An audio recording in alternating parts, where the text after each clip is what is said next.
हाँ जी, सਤਿ ਸ਼੍ਰੀ ਅਕਾਲ ਸਾਰਿਆਂ ਨੂੰ। ਇੱਕ ਵਾਰ ਮੈਂ ਫੇਰ ਤੋਂ ਹਾਜ਼ਰ ਹਾਂ ਤੁਹਾਡੇ ਸਾਹਮਣੇ ਆਪਣੀ ਅਗਲੀ ਵੀਡੀਓ ਲੈ ਕੇ। ਤੇ ਮੈਂ ਲਾਸਟ ਵੀਡੀਓ ਵਿੱਚ ਗੱਲ ਕੀਤੀ ਸੀਗੀ ਪੀਟੀਈ ਸਕੋਰ ਚਾਰਟ ਦੀ। ਜੋ ਮੈਂ ਪੀਟੀਈ ਸਕੋਰ ਚਾਰਟ ਡਿਸਕਸ ਕੀਤਾ ਸੀਗਾ ਆਪਣੀ ਲਾਸਟ ਵੀਡੀਓ ਦੇ ਵਿੱਚ, ਉਹ ਸਪੀਕਿੰਗ ਤੇ ਰਾਈਟਿੰਗ ਸੈਕਸ਼ਨ ਦਾ ਸੀਗਾ। ਤੇ ਅਸੀਂ ਉਹ ਦੋਨੋਂ ਸੈਕਸ਼ਨਸ ਕਵਰ ਕੀਤੇ ਸੀਗੇ ਕਿ ਕਿਵੇਂ ਸਾਡਾ ਜਿਹੜਾ ਸਕੋਰ ਹੈਗਾ ਉਹ ਚੇਂਜ ਹੁੰਦਾ ਹੈ ਤੇ ਕਿਵੇਂ ਉਹ ਸਾਡੇ ਬਾਕੀ ਮੋਡਿਊਲਸ ਨੂੰ ਵੀ ਇਫੈਕਟ ਕਰ ਸਕਦਾ ਹੈ। ਤੇ ਅੱਜ ਮੈਂ ਅਗਲੀ ਵੀਡੀਓ ਦੇ ਵਿੱਚ ਗੱਲ ਕਰਾਂਗੀ ਆਪਣੇ ਅਗਲੇ ਦੋ ਸੈਕਸ਼ਨਸ ਦੀ, ਜਿਹੜੇ ਮੈਂ ਲਾਸਟ ਵੀਡੀਓ ਵਿੱਚ ਡਿਸਕਸ ਨਹੀਂ ਕਰ ਪਾਏ ਸੀ ਕਿਉਂਕਿ ਟਾਈਮ ਦੀ ਥੋੜੀ ਬਾਉਂਡੇਸ਼ਨ ਸੀਗੀ। ਤੇ ਅੱਜ ਆਪਾਂ ਗੱਲ ਕਰਦੇ ਹਾਂ ਰੀਡਿੰਗ ਸੈਕਸ਼ਨ ਦੀ ਤੇ ਪਲੱਸ ਲਿਸਨਿੰਗ ਸੈਕਸ਼ਨ ਦੀ, ਕਿ ਰੀਡਿੰਗ ਤੇ ਲਿਸਨਿੰਗ ਸਾਡੇ ਸਕੋਰ ਨੂੰ ਕਿਵੇਂ ਇਫੈਕਟ ਕਰ ਰਿਹਾ ਹੈ। ਤੇ ਰੀਡਿੰਗ ਦੇ ਵਿੱਚ ਮੈਂ ਡਿਸਕਸ ਕੀਤਾ ਸੀਗਾ ਕਿ ਸਾਡੇ 5 ਮੋਡਿਊਲਸ ਹੁੰਦੇ ਨੇ। ਤੇ ਪਹਿਲਾ ਜਿਹੜਾ ਮੋਡਿਊਲ ਆਉਂਦਾ ਹੈ ਉਹ reading and writing filling the blanks ਆਉਂਦਾ ਹੈ। ਤੇ ਇਹਦੇ ਵਿੱਚ ਸਾਡਾ ਪਾਰਸ਼ਲ ਕ੍ਰੈਡਿਟ ਹੁੰਦਾ ਹੈ for each ਕਰੈਕਟਲੀ completed blank. Means ਇਹਦੇ 'ਚ ਤੁਹਾਡੀ ਕੋਈ ਨੈਗੇਟਿਵ ਮਾਰਕਿੰਗ ਨਹੀਂ ਹੈਗੀ। ਜੋ ਵੀ ਤੁਹਾਡੀ ਜਿਹੜੀ ਬਲੈਂਕ ਹੈ, ਅਗਰ ਤੁਹਾਡੀ ਕਰੈਕਟ ਹੈ ਤਾਂ ਤੁਹਾਨੂੰ ਮਾਰਕਸ ਮਿਲਣਗੇ, ਅਗਰ ਇਨਕਰੈਕਟ ਹੈ ਤਾਂ ਤੁਹਾਨੂੰ ਉਹਦੇ ਕੋਈ ਮਾਰਕਸ ਨਹੀਂ ਮਿਲਣਗੇ। ਤੇ ਮਤਲਬ ਐਦਾਂ ਕੁਛ ਨਹੀਂ ਹੈਗਾ ਕਿ ਜੇ ਤੁਸੀਂ ਇਨਕਰੈਕਟ ਕਰਦੀ ਤਾਂ ਤੁਹਾਡੀ ਕੋਈ ਨੈਗੇਟਿਵ ਮਾਰਕਿੰਗ ਹੋਏਗੀ। ਸੋ ਜਦੋਂ ਵੀ ਤੁਸੀਂ ਐਗਜ਼ਾਮ ਦਿੰਦੇ ਹੋ ਤਾਂ ਤੁਸੀਂ ਹਮੇਸ਼ਾ ਇਹ ਧਿਆਨ ਰੱਖਣਾ ਕਿ ਤੁਹਾਡੀ ਕੋਈ ਵੀ ਬਲੈਂਕਸ ਐਮਟੀ ਨਹੀਂ ਹੋਣੀ ਚਾਹੀਦੀ। ਮਤਲਬ ਤੁਸੀਂ ਸਾਰੀਆਂ ਜਿਹੜੀਆਂ ਬਲੈਂਕਸ ਨੇ ਉਹ ਫਿਲ ਕਰਕੇ ਆਉਣੀ ਹੈ। ਮਤਲਬ ਅਗਰ ਤੁਸੀਂ ਕਿਸੇ ਬਲੈਂਕ ਬਾਰੇ ਸ਼ੋਰ ਨਹੀਂ ਹੋ ਤਾਂ ਜੋ ਵੀ ਤੁਹਾਡੀ ਪਹਿਲੀ ਤੁਹਾਨੂੰ ਇਨਸਟਿੰਕਟਸ ਕਹਿ ਰਹੀਆਂ ਹੈ ਕਿ ਹਾਂ ਇਹ ਆਨਸਰ ਹੋ ਸਕਦਾ ਹੈ, ਤੇ ਉਹ ਉਸ ਹਿਸਾਬ ਨਾਲ ਤੁਸੀਂ ਉਸਨੂੰ ਆਨਸਰ ਕਰਨਾ ਹੈ। ਕੋਈ ਵੀ ਬਲੈਂਕ ਨੂੰ ਤੁਸੀਂ ਬਿਨਾਂ ਅਟੈਂਪਟ ਕਰੇ ਨਹੀਂ ਛੱਡਣਾ। ਤੇ ਇਸ ਚੀਜ਼ ਦਾ ਇਹੀ ਮਤਲਬ ਹੈ ਕਿ ਕੋਈ ਨੈਗੇਟਿਵ ਕੰਟਰੀਬਿਊਸ਼ਨ ਨਹੀਂ ਹੈਗੀ ਇਸ ਚੀਜ਼ ਦੀ। ਤੇ ਇਹਦੇ ਵਿੱਚ ਜਿਹੜੀ ਤੁਹਾਡੀ ਸਕੋਰਿੰਗ ਅਵੈਲੂਏਟ ਹੋਏਗੀ ਉਹ ਰੀਡਿੰਗ ਤੇ ਰਾਈਟਿੰਗ ਦੇ ਵਿੱਚ ਹੋਏਗੀ। ਮਤਲਬ reading and writing filling the blanks ਜਿਹੜੀਆਂ ਤੁਹਾਡੀਆਂ ਕੰਟਰੀਬਿਊਸ਼ਨ ਕਰਦੀਆਂ ਉਹ ਰੀਡਿੰਗ ਸੈਕਸ਼ਨ ਨੂੰ ਕਰਦੀਆਂ ਤੇ ਪਲੱਸ ਰਾਈਟਿੰਗ ਸੈਕਸ਼ਨ ਨੂੰ ਕਰਦੀਆਂ। ਅੱਗੇ ਮੈਂ ਸਾਰਾ ਕੁਝ ਆਪਣੀ ਉਸ ਤੋਂ ਪਹਿਲੀ ਵੀਡੀਓ ਵਿੱਚ ਡਿਸਕਸ ਕੀਤਾ ਸੀਗਾ ਕਿ ਰੀਡਿੰਗ ਦੇ ਵਿੱਚ ਕਿੰਨੇ ਮਾਰਕਸ ਜਾਣਗੇ ਤੇ ਰਾਈਟਿੰਗ ਦੇ ਵਿੱਚ ਕਿੰਨੇ ਮਾਰਕਸ ਜਾਣਗੇ। ਜੇ ਕਿਸੇ ਨੂੰ ਡਾਊਟ ਹੈ ਤਾਂ ਉਹ ਮੇਰੀ ਪਿਛਲੀ ਵੀਡੀਓ ਤੇ ਜਾ ਕੇ ਉਸ ਚੀਜ਼ ਨੂੰ ਚੈੱਕ ਕਰ ਸਕਦਾ ਹੈ ਕਿ ਉਹ ਰੀਡਿੰਗ ਨੂੰ ਕਿੰਨੇ ਮਾਰਕਸ ਕੰਟਰੀਬਿਊਟ ਕਰੇਗਾ ਤੇ ਰਾਈਟਿੰਗ ਨੂੰ ਕਿੰਨੇ ਮਾਰਕਸ ਕੰਟਰੀਬਿਊਟ ਕਰੇਗਾ। ਤਾਂ ਉਸ ਤੋਂ ਬਾਅਦ ਜਿਹੜਾ ਨੈਕਸਟ ਮੋਡਿਊਲ ਆਉਂਦਾ ਹੈ ਰੀਡਿੰਗ ਤੇ ਰੀਡਿੰਗ ਦੇ ਰਾਈਟਿੰਗ ਦੀਆਂ ਬਲੈਂਕਸ ਤੁਹਾਡੇ ਕੋਲ 5 ਤੋਂ 6 ਬਲੈਂਕਸ ਆਉਣੀਆਂ ਫਾਈਨਲ ਐਗਜ਼ਾਮ ਦੇ ਵਿੱਚ। ਤੇ ਇਸ ਦੇ ਜਿਹੜੇ ਪੈਰਾਗ੍ਰਾਫ ਹੁੰਦੇ ਨੇ ਉਹ ਕਾਫੀ ਲੈਂਦੀ ਹੁੰਦੇ ਨੇ ਰੀਡਿੰਗ ਐਂਡ ਰਾਈਟਿੰਗ ਬਲੈਂਕਸ ਦੇ, as compare to reading blanks. तो उस तो बाद साडा नेक्स्ट आउंदा है MCQ multiple answers, means multiple choice questions with multiple answers. तेरी जिहड़ी स्कोरिंग रहेगी वो पार्शियल क्रेडिट रहेगा। For each correct response points deducted for the incorrect options chosen. ਤੁਹਾਡੇ ਸਾਹਮਣੇ ਸਕਰੀਨ ਦੇ ਵਿੱਚ ਤੁਹਾਨੂੰ ਇੱਕ ਪੈਰਾਗ੍ਰਾਫ ਸ਼ੋ ਹੋਏਗਾ ਤੇ ਉਸ ਪੈਰਾਗ੍ਰਾਫ ਨੂੰ ਰੀਡ ਕਰਕੇ ਰਾਈਟ ਹੈਂਡ ਸਾਈਡ ਤੇ ਉਹਦੇ ਆਨਸਰਸ ਹੋਣਗੇ। ਜਦੋਂ ਵੀ ਤੁਸੀਂ ਆਨਸਰ ਕਰਨਾ ਹੈ MCQ ਦਾ, ਉਸ ਤੋਂ ਪਹਿਲਾਂ ਤੁਸੀਂ ਉੱਪਰ ਪੜ੍ਹਨਾ ਹੈ ਕਿ ਉਹ ਕਿਸ ਚੀਜ਼ ਬਾਰੇ ਤੁਹਾਨੂੰ ਆਨਸਰ ਕਰਨ ਨੂੰ ਕਹਿ ਰਿਹਾ, ਕਿਉਂਕਿ ਪੈਰਾਗ੍ਰਾਫ ਦੇ ਵਿੱਚ ਕਾਫੀ ਕੁਝ ਮੈਂਸ਼ਨ ਹੋਏਗਾ ਤੇ ਤੁਸੀਂ ਚੈੱਕ ਕਰਨਾ ਕਿ ਉਹਨੇ ਕਿਸ ਚੀਜ਼ ਦਾ ਆਨਸਰ ਪੁੱਛਿਆ ਤੁਹਾਡੇ ਕੋਲੋਂ। ਤੇ ਇੱਕ ਗੱਲ ਤੁਸੀਂ ਸ਼ੋਰ ਕਰਨੀ ਹੈ ਕਿ ਜੋ ਆਨਸਰ ਲਈ ਤੁਸੀਂ ਸ਼ੋਰ ਹੋ 100% ਸ਼ੋਰ ਹੋ ਹੈਗੇ ਹੈ ਉਸ ਚੀਜ਼ ਤੇ ਹੀ ਕਰੈਕਟ ਕਰਨਾ ਹੈ। ਮੰਨ ਲਓ ਤੁਹਾਡੇ ਕੋਲ 3 ਆਪਸ਼ਨਸ ਕਰੈਕਟ ਨੇ ਰਾਈਟ ਹੈਂਡ ਸਾਈਡ ਤੇ, ਪਰ ਤੁਹਾਨੂੰ ਇੱਕ ਜਾਂ ਦੋ ਆਪਸ਼ਨ ਲਈ ਹੀ ਤੁਸੀਂ ਸ਼ੋਰ ਹੋ ਤਾਂ ਤੁਸੀਂ ਉਹ ਦੋ ਆਪਸ਼ਨਸ ਹੀ ਕਰੈਕਟ ਟਿਕ ਕਰਨੀ ਹੈ। ਕਿਉਂਕਿ ਅਗਰ ਤੁਸੀਂ ਤੀਜੀ ਨੂੰ ਟਿਕ ਕਰੋਗੇ ਤਾਂ ਤੁਹਾਡੀ ਨੈਗੇਟਿਵ ਮਾਰਕਿੰਗ ਜਾਏਗੀ। ਤੇ ਇਸ ਚੀਜ਼ ਦਾ ਵੀ ਧਿਆਨ ਰੱਖਣਾ ਹੈ ਕਿ ਨੈਗੇਟਿਵ ਮਾਰਕਿੰਗ ਸਿਰਫ ਉਸੇ ਸੈਕਸ਼ਨ ਦੀ ਹੋਏਗੀ, ਐਦਾਂ ਕੁਝ ਨਹੀਂ ਹੈ ਕਿ ਦੂਜੇ ਸੈਕਸ਼ਨ 'ਚੋਂ ਹੋ ਜਾਏਗੀ। ਮੰਨ ਲਓ ਤੁਸੀਂ 3 ਬਲੈਂਕਸ ਨੂੰ ਕਰੈਕਟ ਕੀਤਾ ਤੇ ਉਹਦੇ ਤੋਂ ਜਿਹੜੀ ਇੱਕ ਆਪਸ਼ਨ ਹੈ ਉਹ ਗਲਤ ਹੈ ਤੇ ਤੁਹਾਨੂੰ ਨੰਬਰ ਮਿਲਣਗੇ 1 ਨੰਬਰ। ਮਤਲਬ ਇੱਕ ਤੁਹਾਡੇ ਦੋ ਠੀਕ ਹੋ ਗਏ ਤੇ ਇੱਕ ਤੁਹਾਡਾ ਗਲਤ ਹੋ ਗਿਆ, ਤੇ ਇੱਕ ਤੁਹਾਡਾ ਜੇ ਗਲਤ ਹੈ ਤਾਂ ਉਹ ਕੀ ਹੋ ਗਿਆ, ਮਾਈਨਸ ਹੋ ਗਿਆ, ਤੇ ਤੁਹਾਨੂੰ 1 ਨੰਬਰ ਹੀ ਮਿਲੇਗਾ। ਤਾਂ ਮੇਰਾ ਤਾਂ ਇਹ ਐਕਸਪੀਰੀਅੰਸ ਹੈਗਾ ਕਿ ਜੇ ਤੁਸੀਂ ਇੱਕ ਆਨਸਰ ਵਾਸਤੇ ਸ਼ੋਰ ਹੈ ਤਾਂ ਇੱਕ ਹੀ ਟਿਕ ਕਰੋ, ਜਾਂ ਦੋ ਵਾਸਤੇ ਸ਼ੋਰ ਹੈ ਤਾਂ ਦੋ ਹੀ ਟਿਕ ਕਰੋ, ਕਿਉਂਕਿ ਇੱਕ ਜਾਂ ਦੋ ਨੰਬਰ ਜਿੱਥੋਂ ਵੀ ਮਿਲ ਰਹੇ ਆ ਤਾਂ ਉਹਦਾ ਕੋਈ ਨੁਕਸਾਨ ਨਹੀਂ ਹੈਗਾ। ਤੇ ਇਸ ਚੀਜ਼ ਦਾ ਵੀ ਧਿਆਨ ਰੱਖਣਾ ਕਿ ਇਹਦੇ ਤੁਸੀਂ ਮਿਨੀਮਮ ਟਾਈਮ ਲੈ ਕੇ ਚੱਲਣਾ ਹੈ। ਮਤਲਬ ਐਦਾਂ ਨਹੀਂ ਹੈ ਤੁਸੀਂ ਪੈਰੇ ਤੇ ਹੀ ਬੈਠੇ ਰਹੇ, ਕਿਉਂਕਿ ਅੱਗੇ ਵੀ ਤੁਹਾਡੇ ਕੋਲ ਹੋਰ ਸੈਕਸ਼ਨਸ ਹੁੰਦੇ ਨੇ ਅਟੈਂਪਟ ਕਰਨ ਲਈ, ਤੇ ਉਸ ਚੀਜ਼ ਦਾ ਵੀ ਤੁਸੀਂ ਧਿਆਨ ਰੱਖਣਾ ਹੈ। ਕਿਉਂਕਿ ਤੁਹਾਨੂੰ 28 ਤੋਂ 30 ਮਿੰਟ ਹੀ ਮਿਲਦੇ ਆ ਰੀਡਿੰਗ ਸੈਕਸ਼ਨ ਨੂੰ ਅਟੈਂਪਟ ਕਰਨ ਲਈ। ਤੀਜਾ ਸਾਡੇ ਕੋਲ ਆਉਂਦਾ reorder paragraphs. Reorder paragraphs means partial credit for each correctly ordered adjacent pairs. Means ਤੁਹਾਡੇ ਕੋਲ ਲੈਫਟ ਹੈਂਡ ਸਾਈਡ ਤੇ 3-4 ਪੇਅਰਸ ਹੋਣਗੇ। 3-4 ਪੇਅਰਸ ਮੀਨ 2-3 ਲਾਈਨਾਂ ਦੇ ਸੈਂਟੈਂਸ ਬਣੇ ਹੋਣਗੇ, ਜੋ 4 ਵੀ ਹੋ ਸਕਦੇ ਆ ਤੇ 5 ਵੀ ਹੋ ਸਕਦੇ ਆ। ਮੋਸਟਲੀ 5 ਹੀ ਆਉਂਦੇ ਆ ਫਾਈਨਲ ਐਗਜ਼ਾਮ ਦੇ ਵਿੱਚ। ਮੀਨਸ ਇੱਕ ਰੀਆਰਡਰ ਦੇ 5 ਪੈਰਾਗ੍ਰਾਫਸ ਹੋਣਗੇ।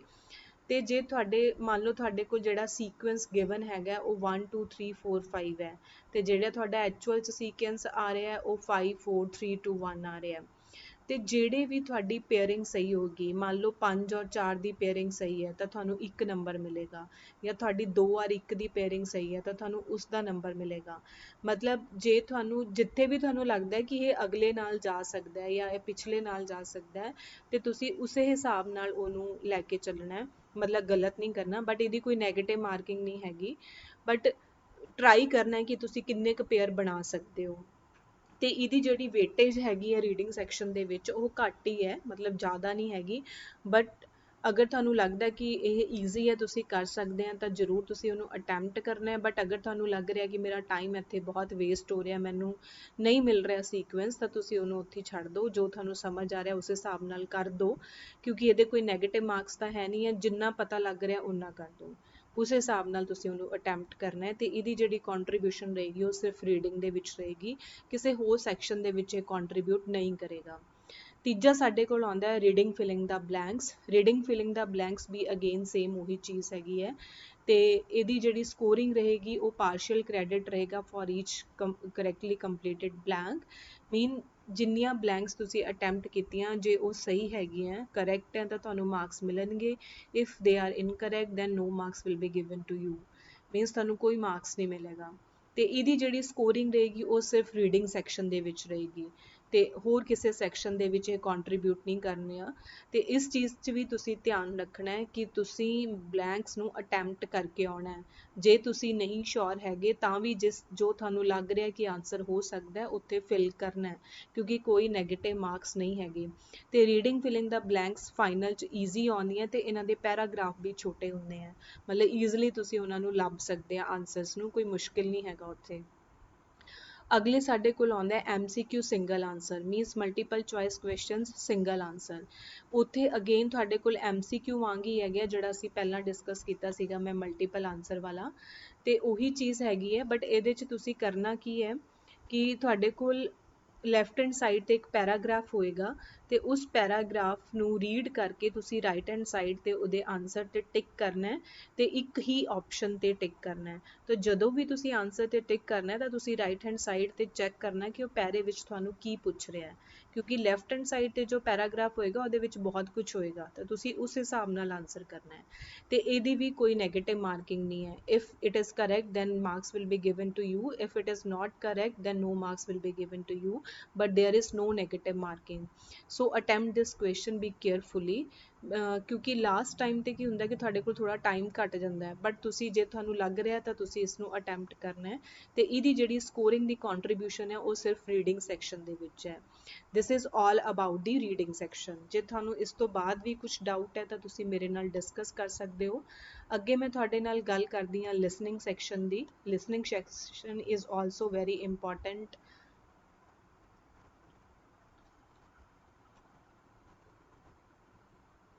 ਲਿਸਨਿੰਗ ਸੈਕਸ਼ਨ ਦੇ ਵਿੱਚ ਸਭ ਤੋਂ ਪਹਿਲਾਂ ਆਉਂਦਾ ਸਾਡੇ ਕੋਲ ਸਮਰਾਈਜ਼ ਸਪੋਕਨ ਟੈਕਸਟ।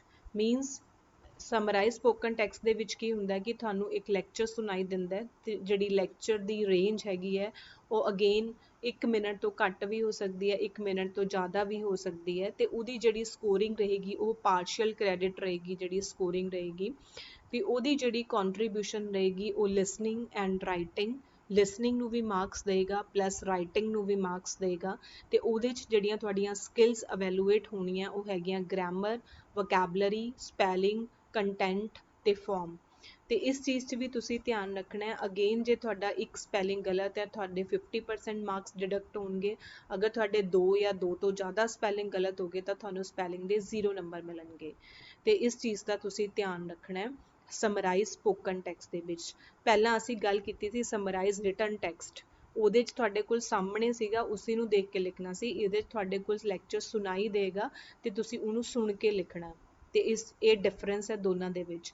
ਤੇ ਇਹਦੀ ਜਿਹੜੀ ਕੰਟਰੀਬਿਊਸ਼ਨ ਹੈ ਉਹ ਲਿਸਨਿੰਗ ਤੇ ਰਾਈਟਿੰਗ 'ਚ ਹੈਗੀ ਹੈ, ਤੇ ਜਿਹੜਾ ਆਪਾਂ ਸਮਰਾਈਜ਼ ਰਿਟਨ ਟੈਕਸਟ ਕੀਤਾ ਸੀਗਾ ਉਹਦੀ ਕੰਟਰੀਬਿਊਸ਼ਨ ਤੁਹਾਡੀ ਰਾਈਟਿੰਗ ਤੇ ਰੀਡਿੰਗ ਦੇ ਵਿੱਚ ਸੀਗੀ।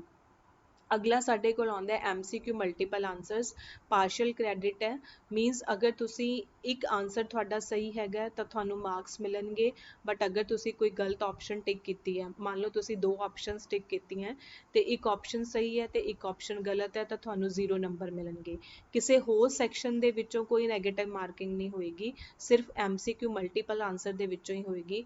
ਕਈ ਬੱਚਿਆਂ ਦਾ ਡਾਊਟ ਹੁੰਦਾ ਕਿ ਜੇ ਮੈਂ ਇੱਕ ਹੀ ਆਪਸ਼ਨ ਟਿਕ ਕੀਤੀ ਤੇ ਉਹ ਵੀ ਗਲਤ ਹੋਈ ਤਾਂ ਡੋਂਟ ਵਰੀ, ਪਹਿਲਾਂ ਵੀ 0 ਹੀ ਆ ਰਹੇ ਸੀ ਤੇ ਹੁਣ ਵੀ 0 ਹੀ ਆਉਣਗੇ। ਤੇ ਇਸ ਦੀ ਮਤਲਬ ਉੱਥੇ ਹੀ ਨੈਗੇਟਿਵ ਮਾਰਕਿੰਗ ਹੋਣੀ ਹੈ, ਮਤਲਬ ਬਾਕੀ ਕਿਸੇ ਸੈਕਸ਼ਨ ਤੋਂ ਇਹਨੇ ਕੋਈ ਮਾਰਕਸ ਨਹੀਂ ਕੱਟਣੇ। ਤੇ ਇਹਦੀ ਜਿਹੜੀ ਕੰਟਰੀਬਿਊਸ਼ਨ ਹੈ ਉਹ ਲਿਸਨਿੰਗ ਦੀ ਕੰਟਰੀਬਿਊਸ਼ਨ ਹੈ, ਮਤਲਬ ਲਿਸਨਿੰਗ ਨੂੰ ਹੀ ਮਾਰਕਸ ਨੂੰ ਕੰਟਰੀਬਿਊਟ ਕਰ ਰਿਹਾ। ਤੀਜਾ ਸਾਡੇ ਕੋਲ ਆਉਂਦਾ filling the blanks. Filling the blanks is most important.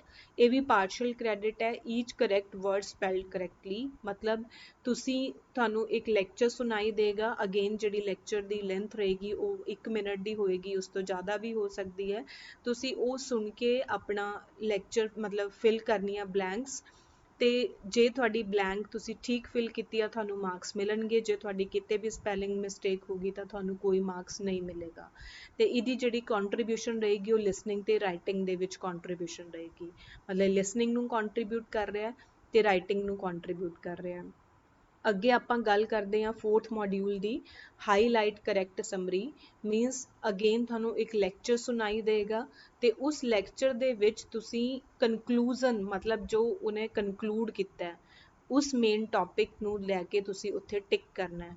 ਮਤਲਬ ਇੱਕ ਹੀ ਆਪਸ਼ਨ ਉੱਥੇ ਟਿਕ ਕਰਨੀ ਹੁੰਦੀ ਹੈ, ਜਾਂ ਤਾਂ ਉਹ ਕਰੈਕਟ ਹੋਏਗੀ ਜਾਂ ਇਨਕਰੈਕਟ ਹੋਏਗੀ, ਮਤਲਬ ਤੁਹਾਡੀ ਕੋਈ ਨੈਗੇਟਿਵ ਮਾਰਕਿੰਗ ਨਹੀਂ ਹੈਗੀ, ਇੱਕ ਹੀ ਆਪਸ਼ਨ ਹੈ ਇੱਥੇ, ਇੱਕ ਆਪਸ਼ਨ ਨੂੰ ਹੀ ਤੁਸੀਂ ਟਿਕ ਕਰ ਸਕਦੇ ਹੈ। ਤੇ ਇਹਦੀ ਜਿਹੜੀ ਕੰਟਰੀਬਿਊਸ਼ਨ ਹੈ, ਸਕਿੱਲਸ ਜਿਹੜੀਆਂ ਕੰਟਰੀਬਿਊਟ ਹੋਣਗੀਆਂ ਉਹ ਲਿਸਨਿੰਗ ਤੇ ਰੀਡਿੰਗ ਦੇ ਵਿੱਚ ਕੰਟਰੀਬਿਊਟ ਹੋਣਗੀਆਂ। ਇਸ ਚੀਜ਼ ਦਾ ਤੁਸੀਂ ਧਿਆਨ ਰੱਖਣਾ। ਅੱਗੇ ਆਪਾਂ ਗੱਲ ਕਰਦੇ ਹਾਂ MCQ ਸਿੰਗਲ ਆਨਸਰ। ਸੇਮ ਜਿਵੇਂ ਆਪਾਂ ਰੀਡਿੰਗ 'ਚ ਡਿਸਕਸ ਕੀਤਾ ਸੀਗਾ ਕਿ ਤੁਹਾਨੂੰ ਇੱਕ ਲੈਕਚਰ ਸੁਣਾਈ ਦੇਗਾ, ਮਤਲਬ ਤੁਸੀਂ ਲਿਸਨ ਕਰਨਾ ਉਸ ਲੈਕਚਰ ਨੂੰ, ਕਿਉਂਕਿ ਰੀਡਿੰਗ 'ਚ ਆਪਾਂ ਪੜ੍ਹਨਾ ਸੀਗਾ, ਤੇ ਉਸ ਦੇ ਅਕੋਰਡਿੰਗ ਤੁਸੀਂ ਇੱਕ ਆਪਸ਼ਨ ਨੂੰ ਟਿਕ ਕਰਨਾ ਹੈ। If it is correct then it will give you marks, if it is incorrect then no marks will be given to you and it will contribute only to the listening section। ਇਹ ਸਿਰਫ listening ਨੂੰ ਹੀ contribute ਕਰ ਰਿਹਾ। ਅੱਗੇ ਆਪਾਂ ਗੱਲ ਕਰਦੇ ਹਾਂ ਸਿਲੈਕਟ ਮਿਸਿੰਗ ਵਰਡਸ ਦੀ। ਮਤਲਬ ਤੁਹਾਡੇ ਕੋਲ ਇੱਕ ਲੈਕਚਰ ਹੋਏਗਾ, ਮਤਲਬ ਲੈਸ ਦੈਨ 1 ਮਿੰਟ ਜਾਂ 1 ਮਿੰਟ 10 ਸੈਕਿੰਡਸ ਐਵੇਂ ਦਾ ਕੁਝ ਹੋਏਗਾ, ਤੇ ਲਾਸਟ ਵਿੱਚ ਉਹ ਜਿਹੜਾ ਲਾਸਟ ਸੈਂਟੈਂਸ ਆਏਗਾ ਉਹਨੂੰ ਬੀਪ ਨਾਲ ਰਿਪਲੇਸ ਕਰੇਗਾ, ਮਤਲਬ ਬੀਪ ਵੱਜੇਗੀ ਤੇ ਤੁਸੀਂ ਚੈੱਕ ਕਰਨਾ ਕਿ ਉੱਥੇ ਕਰੈਕਟ ਆਪਸ਼ਨ ਕੀ ਹੋ ਸਕਦੀ ਹੈ। ਇੱਕ ਹੀ ਆਪਸ਼ਨ ਕਰੈਕਟ ਹੋਏਗੀ, ਅਗਰ ਤੁਸੀਂ ਉੱਥੇ ਟਿਕ ਕਰਦੇ ਹੋ ਕਰੈਕਟ ਆਪਸ਼ਨ ਤੇ ਤੁਹਾਨੂੰ ਮਾਰਕਸ ਮਿਲਣਗੇ, ਅਗਰ ਉਹ ਇਨਕਰੈਕਟ ਹੈ ਤੁਹਾਨੂੰ ਕੋਈ ਮਾਰਕਸ ਨਹੀਂ ਮਿਲੇਗਾ। ਤੇ ਇਹ ਸਿਰਫ ਲਿਸਨਿੰਗ ਨੂੰ ਹੀ ਕੰਟਰੀਬਿਊਟ ਕਰ ਰਿਹਾ। ਅੱਗੇ ਆਪਾਂ ਗੱਲ ਕਰਦੇ ਹਾਂ highlight incorrect words the. It is most important part in the listening section, because ਇਹ ਤੁਹਾਡੇ ਜਿਹੜੀ ਸਕਿੱਲਸ ਕੰਟਰੀਬਿਊਟ ਕਰ ਰਿਹਾ ਉਹ ਲਿਸਨਿੰਗ ਤੇ ਰੀਡਿੰਗ ਨੂੰ ਕੰਟਰੀਬਿਊਟ ਕਰ ਰਿਹਾ ਹੈ, ਤੇ ਪਲੱਸ ਇਹਦੇ ਵਿੱਚ ਨੈਗੇਟਿਵ ਮਾਰਕਿੰਗ ਵੀ ਹੈਗੀ ਹੈ। ਵੈਸੇ ਤਾਂ ਇਹ ਬਹੁਤ ਈਜ਼ੀ ਪਾਰਟ ਹੈ, ਮਤਲਬ ਜੇ ਤੁਸੀਂ ਦੇਖੋ ਤਾਂ ਇਹਦੀ ਤਾਂ ਤੁਹਾਨੂੰ ਤਿਆਰੀ ਕਰਨ ਦੀ ਵੀ ਜ਼ਰੂਰਤ ਨਹੀਂ ਹੈਗੀ, ਬਟ ਅਗਰ ਤੁਸੀਂ ਕਿਸੇ ਗਲਤ ਵਰਡ ਨੂੰ ਹਾਈਲਾਈਟ ਕਰਤਾ ਤਾਂ ਤੁਹਾਡੇ ਮਾਰਕਸ ਡਿਡਕਟ ਹੋਣਗੇ।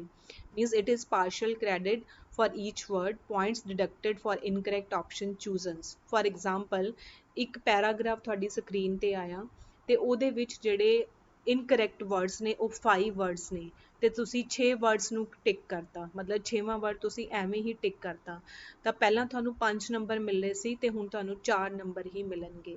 ਤੇ ਇੱਕ ਚੀਜ਼ ਧਿਆਨ ਰੱਖਣੀ ਹੈ ਕਿ ਇੱਕ ਪੈਰੇ ਦੇ ਹਿਸਾਬ ਨਾਲ ਮਾਰਕਸ ਡਿਡਕਟ ਹੋਣਗੇ। ਐਦਾਂ ਕੁਛ ਨਹੀਂ ਹੈ ਕਿ ਮੰਨ ਲਓ ਇੱਕ ਪੈਰੇ 'ਚ ਸਾਰੇ ਹੀ ਗਲਤ ਹੋ ਗਏ ਤਾਂ ਦੂਜੇ ਪੈਰੇ ਦੇ ਵੀ ਨੰਬਰ ਖਤਮ ਕਰ ਦੂਗਾ, ਨਹੀਂ, ਇਹ ਇੰਡੀਵਿਜੂਅਲ ਪੈਰਾਗ੍ਰਾਫ ਦੇ ਨਾਲ ਤੁਹਾਡੀ ਨੈਗੇਟਿਵ ਮਾਰਕਿੰਗ ਹੋਏਗੀ। ਬਟ ਇਹਦੇ 'ਚ ਨੈਗੇਟਿਵ ਮਾਰਕਿੰਗ ਵਾਲਾ ਕੋਈ ਇਸ਼ੂ ਨਹੀਂ ਹੈਗਾ, ਕਿਉਂਕਿ ਇਹ ਫ੍ਰੀ ਦੇ ਮਾਰਕਸ ਨੇ ਲਿਸਨਿੰਗ ਦੇ ਵਿੱਚ। ਇਹਦੇ ਵਿੱਚ ਜੇ ਤੁਸੀਂ 5-7 ਵੀ ਰੋਜ਼ ਪ੍ਰੈਕਟਿਸ ਕਰ ਲਓ ਤਾਂ ਬਹੁਤ ਸਫੀਸ਼ੀਐਂਟ ਨੇ, ਮਤਲਬ ਐਦਾਂ ਕੁਛ ਨਹੀਂ ਹੈਗਾ ਕਿ ਤੁਸੀਂ ਇਹਦੇ 'ਚ ਨੰਬਰ ਨਹੀਂ ਲੈ ਸਕਦੇ। ਇਹ ਫ੍ਰੀ ਦੇ ਮਾਰਕਸ ਨੇ ਲਿਸਨਿੰਗ ਦੇ ਵਿੱਚ, ਤੇ ਇਹਦੀ ਕੰਟਰੀਬਿਊਸ਼ਨ ਰੀਡਿੰਗ ਨੂੰ ਵੀ ਹੋ ਰਹੀ ਹੈ। ਅਗੇਨ ਜੋ ਰੀਡਿੰਗ ਕਰੂਸ਼ੀਅਲ ਹੈ ਕੁਝ ਬੱਚਿਆਂ ਵਾਸਤੇ। ਤੇ ਲਾਸਟ ਆਪਾਂ ਗੱਲ ਕਰਦੇ ਹਾਂ ਰਾਈਟ ਫਰੋਮ ਡਿਕਟੇਸ਼ਨ, ਜੋ ਲਾਸਟ ਮੋਡਿਊਲ ਹੈਗਾ ਆਪਣਾ PTE ਦਾ। ਤੇ ਇਹਦੇ ਵਿੱਚ ਜਿਹੜਾ ਤੁਹਾਡਾ ਕ੍ਰੈਡਿਟ ਰਹੇਗਾ ਉਹ ਪਾਰਸ਼ਲ ਕ੍ਰੈਡਿਟ ਰਹੇਗਾ ਫॉर ਈਚ ਵਰਡ ਸਪੈਲਡ ਕਰੈਕਟਲੀ, ਤੇ ਇਹਦੀ ਜਿਹੜੀ ਕੰਟਰੀਬਿਊਸ਼ਨ ਰਹੇਗੀ ਉਹ ਲਿਸਨਿੰਗ ਤੇ ਰਾਈਟਿੰਗ ਦੇ ਵਿੱਚ ਰਹੇਗੀ ਇਹਦੀ ਕੰਟਰੀਬਿਊਸ਼ਨ। ਤੇ ਇਹਦੇ ਵਿੱਚ ਅਗੇਨ ਇਹੀ ਹੈ, ਕੋਈ ਨੈਗੇਟਿਵ ਮਾਰਕਿੰਗ ਨਹੀਂ ਹੈ। ਅਗੇਨ ਤੁਹਾਨੂੰ ਰਿਪੀਟ ਸੈਂਟੈਂਸ ਜਿਵੇਂ ਸੀਗਾ, ਰਿਪੀਟ ਸੈਂਟੈਂਸ ਦੇ ਵਾਂਗ ਤੁਹਾਨੂੰ ਇੱਕ ਵਰਡ ਮਿਲੇਗਾ ਤੇ ਉਸ ਵਰਡ ਨੂੰ ਤੁਸੀਂ ਲਿਖਣਾ ਹੈ। ਵੈਸੇ ਤਾਂ ਇਹਦੀ ਕੋਈ ਟਾਈਮ ਲਿਮਿਟ ਨਹੀਂ ਹੈਗੀ ਲਿਸਨਿੰਗ ਸੈਕਸ਼ਨ ਦੀ, ਬਟ ਤੁਹਾਨੂੰ 30 ਮਿੰਟਸ ਮਿਲਦੇ ਆ ਤੇ ਉਸ 30 ਮਿੰਟਸ ਦੇ ਵਿੱਚ ਤੁਸੀਂ ਸਾਰਾ ਕੁਝ ਕੰਪਲੀਟ ਕਰਨਾ ਹੈ ਤੇ ਤੁਸੀਂ ਆਪਣਾ ਟਾਈਮ ਮੈਨੇਜ ਕਰਕੇ ਚੱਲਣਾ ਹੈ।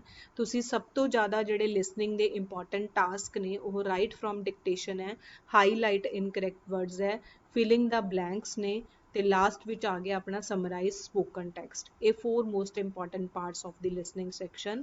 Other parts are also important because they contribute something in the listening as well as in the other sections, but you can focus more on these 4 parts and you can less focus on other parts.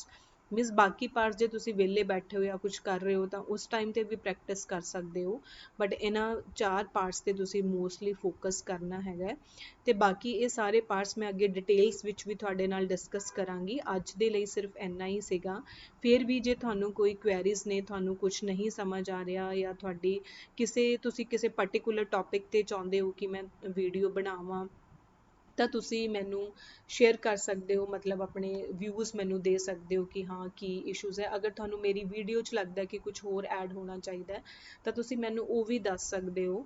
ਤੇ ਅਗਰ again ਤੁਹਾਡੀਆਂ ਕੋਈ queries ਹੈ, ਤੁਹਾਨੂੰ ਕੋਈ template ਚਾਹੀਦਾ ਹੈ ਜਾਂ ਤੁਹਾਡੇ ਕੋਈ ਹੋਰ ਇਸ਼ੂਜ਼ ਨੇ ਤਾਂ ਤੁਸੀਂ ਮੈਨੂੰ ਕਮੈਂਟ ਬਾਕਸ ਵਿੱਚ ਵੀ ਲਿਖ ਸਕਦੇ ਹੋ, ਤੇ ਜਾਂ ਫਿਰ ਤੁਸੀਂ ਮੈਨੂੰ ਮੇਲ ਕਰ ਸਕਦੇ ਹੋ। ਮੈਂ ਆਪਣੀ ਈਮੇਲ ਆਈਡੀ ਮੈਂਸ਼ਨ ਕੀਤੀ ਹੋਈ ਹੈਗੀ ਹੈ।